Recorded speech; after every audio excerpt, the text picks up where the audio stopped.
Hi guys, one more mini blog. ఇదైతే దీవాళి రోజు part 2 video. అంత ఒకే వీడియోలో చూపించలేను కాబట్టి ఇదైతే పార్ట్ 2 వీడియో లాగా పెడుతున్నాను.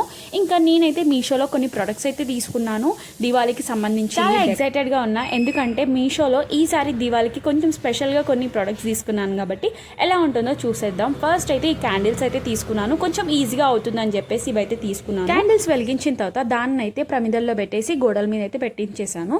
చాలా సింపుల్గా అయిపోయింది. దీవాళి అంటే చాలు కంపల్సరీ మనం ఇంటి ముందు ఇలా అయితే పూలతో అయితే డెకరేట్ చేసుకుంటాం కదా. నేనైతే కొంచెం డిఫరెంట్గా చేద్దాం అనుకున్నా, బట్ నేను వచ్చే లోపే మా మమ్మీ అయితే ఇలా పూలతో ఒక ముగ్గు అయితే వేసింది. ఇంకా సర్లే అని చెప్పేసి దాంట్లో అయితే లైట్స్ పెట్టాను. ఇంకా ఇవన్నీ నేను మీషోలోనే ఆర్డర్ చేశాను. దీని గురించి ఇంకా సపరేట్ వీడియో అయితే పెట్టాను. నాకైతే చాలా బాగా నచ్చింది అది పెట్టిన తర్వాత. ఇంకా ఫైనల్గా క్రాకర్స్ తీసుకొచ్చే టైం అయితే అయింది. నేను మా తమ్ముడు అయితే క్రాకర్స్ తీసుకుని వెళ్ళేసరికి చాలా క్రౌడ్ ఉండే, అప్పటికి 8 అలా అవుతుంది, ఇంకా క్రౌడ్ ఉండే. ఇంకా సర్లే అని చెప్పేసి మాకు కావాల్సినవన్నీ మేము తీసుకుని వచ్చాము. జస్ట్ 1000 రూపీస్కి కొన్నే వచ్చాయి. అదే ఇంకా ఫైనల్గా ఇంటికి అయితే వచ్చేసాము. క్రాకర్స్ పేల్చే టైం అయితే నాకు క్రాకర్స్ అంటే చాలా భయం, చాలా దూరంగా ఉంటా. చిన్న చిన్నవి అయితే మేనేజ్ చేస్తా, భూచక్రం లాంటివి అయితే. అంతకంటే పెద్దవంటే నా వల్ల అస్సలు కాదు. సేమ్ మీరు కూడా నాలా నిన్న కమెంట్ చేసేయండి.